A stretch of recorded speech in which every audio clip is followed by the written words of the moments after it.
just me and you." "I can't," she pulls her face. "We've got dinner." Roz and her husband Hugh have a social life, mainly courtesy of his job, that leaves me exhausted just thinking about it. It sounds fabulous, don't get me wrong, but I find myself worrying about when she gets to have a night at home slobbing around in her PJs. Of course, I'm the opposite. Pyjama-clad nights in beat glamorous nights out by about 364 to 1, the one being the work Christmas party, and trust me, that's not up to much. The last one was held in the studio where the series we all work on is filmed, in amongst all the regular standing sets, although I don't imagine they'll do that again this year, because someone peed in a prop vase that has been in our central family's living room for years and is supposed to contain the ashes of their fictional dead grandfather. Listening to Roz's tales sometimes makes me glad that ours is a typical work friendship. Our socialising is always tacked on to the end of a working day, a drink or two in one of the local pubs, a debrief. But outside of that, we have very different ideas of what constitutes a good time. Of course, I lap up all her stories.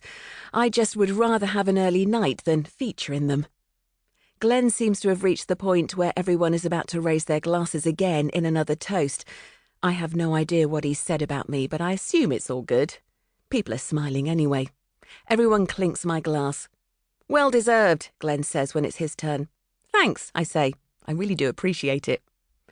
Roz reaches to the back of her chair for her jacket, picks up her bag, pulls her fingers through her short blonde hair. I see Glenn look over. It's only 20 to 6, and it's pretty much frowned on for anyone to leave before the hour. "What?" she says, flashing everyone a smile. "You're all only going to be boozing anyway. I couldn't get any work done if I wanted to." She drops a kiss on my head as she passes. "See you tomorrow."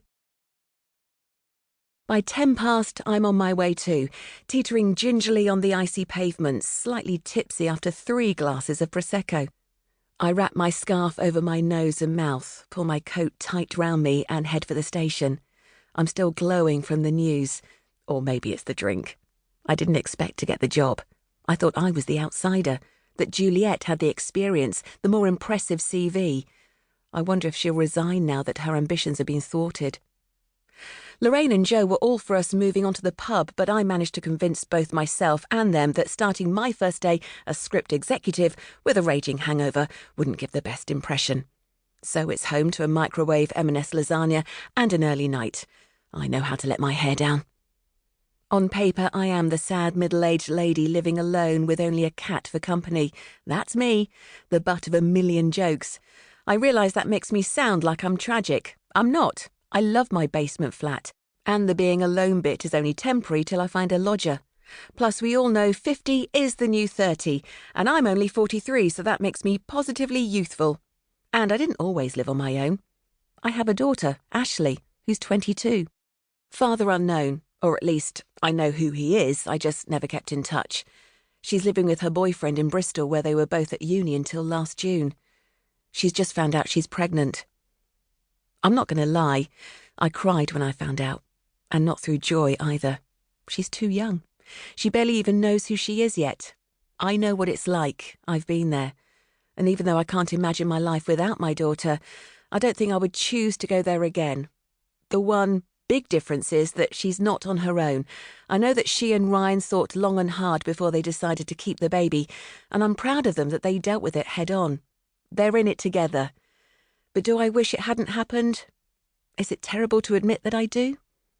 It was Ashley's pregnancy that persuaded me to let her room, the spare room as we're now trying to get used to calling it, out for some extra cash.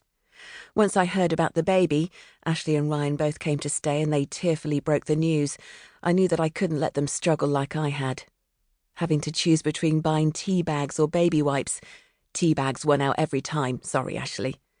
Between paying for a haircut or a school trip. I don't think a pair of scissors even touched my hair for 15 years. If nothing else, I can offer to help out financially, just till they get on their feet. Although God only knows how much I'm dreading sharing my kitchen with a stranger. Possibly a psychopath? Or even worse, someone who wants to be friends. Since Ashley moved to Bristol 3.5 years ago, I've got used to my own company. I like it.